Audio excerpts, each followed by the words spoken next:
মাননীয় প্রধানমন্ত্রী তারেক রহমান স্বপ্নের মধ্যে নয়, বাস্তবায়নের মধ্যে আছে। আমি এই সংসদকে মজলুমের সংসদ বলা হয়, সে আলোচনা করবার আগে একটা ছোট্ট জিনিস খালি অবহিত করে আপনাকে বলছি। মাননীয় ডেপুটি স্পিকার যে কথাটা বলেছিলেন যে এই সংসদে যারা এসে তারা ফাঁসির মঞ্চ থেকে এসেছে, গুম হওয়া পরিবার থেকে এসেছে, গুম হওয়া থেকে এসেছে, কেউ আবার কারাগারের দীর্ঘ জীবন মজলুম হয়ে তারা এই সংসদে এসেছে। সুতরাং এই সংসদটা মজলুমদের একটা মিলনমেলা হিসেবে আখ্যায়িত করেছে। আমি সেই প্রসঙ্গে না গিয়ে আসছি যে আপনি যে মন্ত্রণালয়ে দায়িত্বে আছেন, প্রবাসী কল্যাণ মন্ত্রণালয়, বাংলাদেশ অত্যন্ত গুরুত্বপূর্ণ একটা মন্ত্রণালয়। আমরা দেখেছি যে প্রবাসী আয়ের উপর নির্ভর করে কিন্তু আমাদের অর্থনৈতিক চালিকার শক্তি সেখানে শক্তিশালী হচ্ছে। এবং গত মার্চে ঈদের মাসে আমরা দেখেছি বাংলাদেশে প্রবাসী আয় একক মাস হিসাবে গত মার্চে ছিল সর্বোচ্চ ছিল, এবং সেখানে আমরা প্রবৃদ্ধির হার 13.93% আমরা দেখতে পেয়েছি। একই সাথে আমরা $3.75 বিলিয়ন রেমিটেন্স আমরা দেখতে পেয়েছি, সর্বোচ্চ রেমিটেন্স আমরা দেখতে পেয়েছি। সে অবস্থায় মধ্যপ্রাচ্যের যে সংকট, আমরা যদি ইরান, ইসরায়েল এবং মার্কিন যুক্তরাষ্ট্রের যে যুদ্ধ পরিস্থিতি, সেই পরিস্থিতি কিন্তু আমাদের শ্রমবাজার সংকুচিত হচ্ছে, শ্রমবাজার চ্যালেঞ্জের মধ্যে পড়ছে, ফ্লাইট বন্ধ হয়ে যাচ্ছে, আমাদের 7 জন বাংলাদেশি ইতিমধ্যে সেখানে নিহত হয়েছে। এই সার্বিক অবস্থা আপনার শ্রমবাজার পরিস্থিতিকে আপনি কীভাবে দেখেন?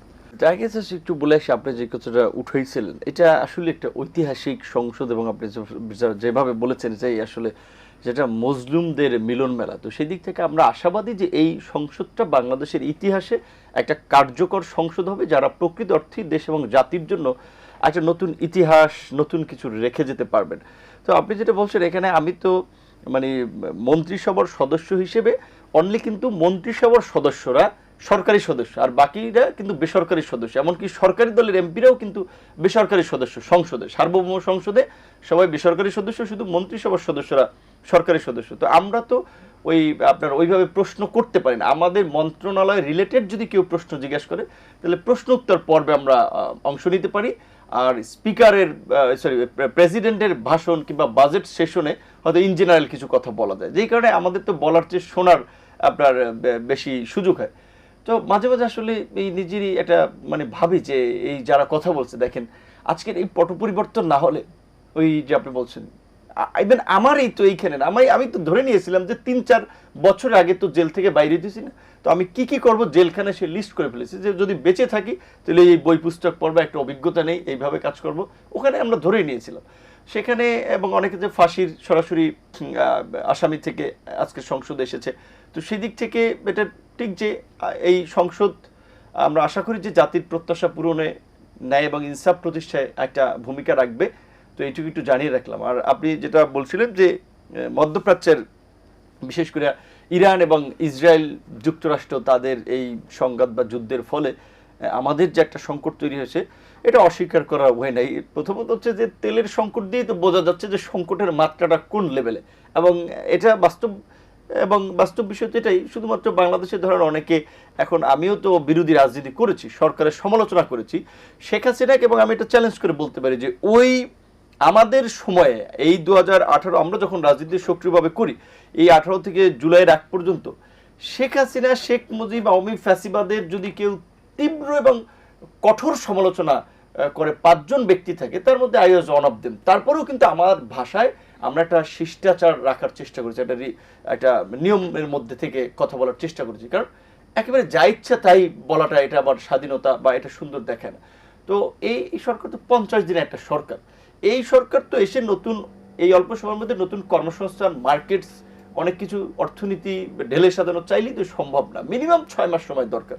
তো সেক্ষেত্রে এই যে তেলের সংকটটা, কিন্তু মধ্যপ্রাচ্যের এই সংকটের ফলে শুধু বাংলাদেশ না, ওয়ার্ল্ডের অনেক দেশে কিন্তু আমরা জানি জ্বালানির ফলে দ্রব্যমূল্যের দাম, এমনকি আমি শুনেছি ইউএসএ তে আমার একজন ঘনিষ্ঠ লোক, সে বলেছে 20-25% আপনার নিত্য প্রয়োজনীয় জিনিসপত্রের দাম বেড়ে গেছে। জ্বালানির দাম তো সব জায়গায় বাড়ছে, আর জ্বালানির ফলেই তো এই সমস্ত জিনিসপত্রের দামগুলো বাড়ছে।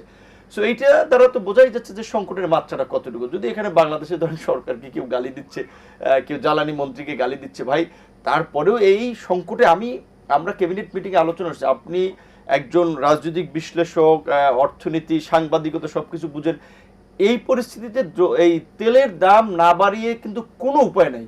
আমরা অবাক হয়েছি যে সরকার এটা কিভাবে ট্যাকেল দিল, এখনো বাড়ায় নেই, তবে বাড়ানো লাগবে, 2 দিন আগে পরে হয়তো সরকারকে সেই লাইনে যেতেই হবে, কারণ নাহলে এত ভর্তুকি দিয়ে সরকার পারবে না, যেটা আমরা বুঝতে পারছি।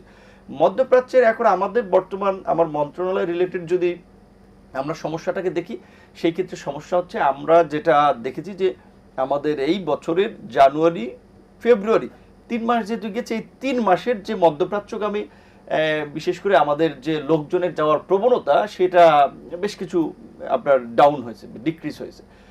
সেই দিক থেকে আমাদের একটা ফোরকাস্ট আছে যে যদি যুদ্ধ, আমরা ওইভাবে অ্যাসেসমেন্ট করছি যে এই যুদ্ধ যদি 3 মাস চলে তাহলে আমাদের কি ধরনের লোকজনের যাওয়া কমতে পারে এবং ওইখানের শ্রমবাজারে কি প্রভাব পড়তে পারে। একটা 3 মাস, আরেকটা 6 মাস, এবং আরেকটা যদি আরো, এবং মনে হচ্ছে ধরেন যেটা ফিলিস্তিনের মধ্যে এই যুদ্ধ, একটা হচ্ছে যে আপনার থেমে থেমেও আবার হতে পারে। একবার ধরেন একটু এই সিজফায়ার হলে আবার দেখা যায় 2-3 মাস পরে দেখবেন এটা বম্বিং করতেছে, ওইটা নিয়ে আবার সংকট তৈরি হচ্ছে।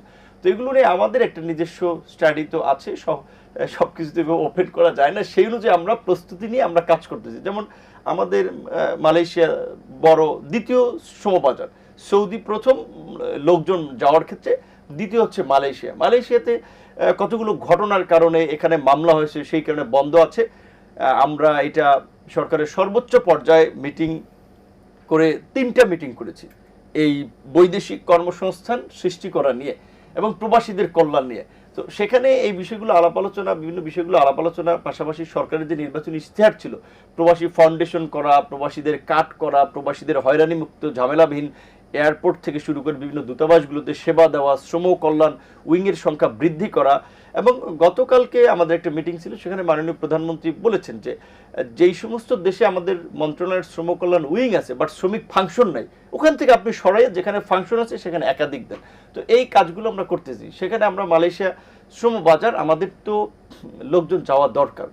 মালয়েশিয়া শ্রম বাজার ওপেন হলে আমাদের লাখ লাখ লোক যাবে। সে তাহলে এই যে লাখ লাখ লোক ওয়েটিং আছে, ধরেন ঠিক আছে, অনেক ক্ষেত্রে যেটা বলে নেসেসিটি নোজ নো ল, প্রয়োজন কোনো আইন মানে না।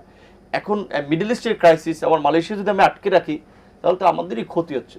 সো মালয়েশিয়ার কিছু ইস্যু আছে, আমরা যেভাবে সলভ করে আমাদের লোক পাঠানোর হচ্ছে টার্গেট, সেই লক্ষ্যে আমাদের 8 তারিখে একটা প্রতিনিধি যাচ্ছে, আমাদের মন্ত্রী মহোদয় এবং মাননীয় প্রধানমন্ত্রীর উপদেষ্টা, যে তারা দুজন, এবং আমাদের অ্যাম্বাসেডর তো আছে ওখানে, তারা যাচ্ছে আলাপ আলোচনা করে কি প্রক্রিয়া, এর আগেও তো আলোচনা চলেছে, আমরা খুলতে পারি। দ্বিতীয়ত, থাইল্যান্ড এবং কম্বোডিয়ার যুদ্ধের ফলে থাইল্যান্ড থেকে প্রায় 15 লাখ লোক কম্বোডিয়া চলে গেছে। আর থাইল্যান্ডে এখন ওই মার্কেটটা আমাদের একটা ধরার সুযোগ আছে, সেটি নিয়েও আলাপ আলোচনা চলছে। এবং পাশাপাশি কোরিয়াতে তো আমাদের মৌসুমী কর্মী সহ আরও আমরা ওখানে কীভাবে কর্মী বাড়াতে পারি। জাপানের ক্ষেত্রে আমাদের এমইউ আছে, এমইউ ছাড়াও আমরা আরও কিভাবে একটা লার্জ স্কেল ওখানে পাঠাতে পারি। জাপানের সাথে আমাদের বিজনেস টাই স্ট্রং হচ্ছে, লার্জ হচ্ছে, ওইটাকে কাজে লাগিয়ে ওদের সাথে আমরা দেন দরবার যে আমাদের কিছু লোকজন তোমাদের ওখানে ফাঁকা হচ্ছে, আমাদের কিছু লোকজনকে সুযোগ দাও। তো সেক্ষেত্রে সুযোগ হচ্ছে। এই ক্ষেত্রে প্রধানমন্ত্রীর দপ্তরও সরাসরি আমাদের মিনিস্ট্রির পাশাপাশি তারাও একটা ভূমিকা নিচ্ছে। তো জাপানের, কোরিয়া এবং চায়নাতে যারা ল্যাঙ্গুয়েজ কোর্সে ভর্তি হবে স্টুডেন্টরা, আমরা স্টুডেন্টদেরকে এই 3টা দেশে পাঠানোর ক্ষেত্রে বেশি প্রেফারেন্স দিচ্ছি, কারণ জাপানিরা তো একটু ভদ্র নম্র জাতি। এখন আমাদের দেশের মানুষের মানে শুনতে খারাপ হলেও এটা একটা রিয়েলিটি। যে যেমন কিছুদিন আগে একটা কমপ্লেন আসছে, জাপানের একটা কোম্পানি, আমাদের লোক জাপানে গেছে, সে আপনার ওই মেট্রোতে ভাড়া না দিয়ে, আপনার মেট্রো না যেন বাসে, সরি আমি এক্স্যাক্টলি খেলা স্টেনের মধ্যে, মেট্রো না জানি বাসে ভাড়া না দিয়ে নেমে গেছে। তা ওদের যে সিস্টেম, ওটা তো ধরা পড়ে যায়। ওরা সেই কোম্পানি যে আপনার তাদেরকে ম্যান পাওয়ার সাপ্লাই দিয়েছে, তাকে বলেছে তোমার থেকে আমরা লোক নেব না। দেখেন, একটা লোক কিন্তু তাহলে ওই কোম্পানির মার্কেট ডাউন করে দিয়েছে, আর ওরাও বাংলাদেশ থেকে তাহলে নিবে না। সেম আপনি যদি যান বাহরাইনে, ওইখানে একজন আপনার মসজিদ, আমাদের একজন তার ইমামকে মেরে ফেলছিল, ওই একটা ঘটনায় কিন্তু বাংলাদেশিদের শ্রমবাজার বন্ধ। ইউএইতে সেম কেস আমরা যেটা শুনলাম, যে আমাদের যারা যাচ্ছে তারা নানা ধরনের অপরাধ কার্যক্রমে জড়িয়ে যাচ্ছে। আমি গতবার সিঙ্গাপুরের চিকিৎসা নিতে গিয়েছিলাম, সেখানে আমি একটা ঘটনা শুনলাম যে বাংলাদেশি লোক নকল ডলার তৈরি করছে। তাহলে এই 2-1 লোক কিন্তু আপনার এই আমাদের শ্রমবাজারের উপরে নেগেটিভ ইফেক্ট না, 2-1 লোকের এখানে কিন্তু একেবারে বন্ধ হয়ে যাচ্ছে। তো সেই ক্ষেত্রে আমরা এখন চিন্তা করছি যে আমাদের এখান থেকে যে সমস্ত লোক যাবে তারা একটা ট্রান্সপারেন্ট ওয়েতে যাবে, এবং তাদের একটা বেসিক প্রশিক্ষণ আমরা এখান থেকে দেবো। Skill man power, without skill man power আমরা পাঠাবো না।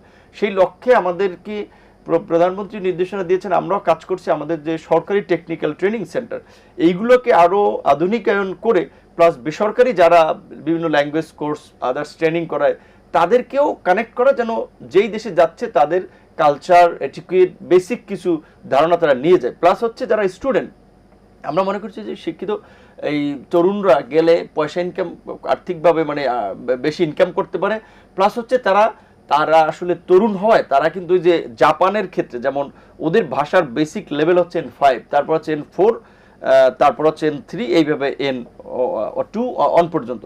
তো N5 হচ্ছে যেটা ধরেন ওই আমাদের মিনিমাম ওই ওয়াটার বললে বুঝি যে আমরা পানি চাই, কিংবা ইট বললে যে আমরা খাইতে চাই, এরকম একটা।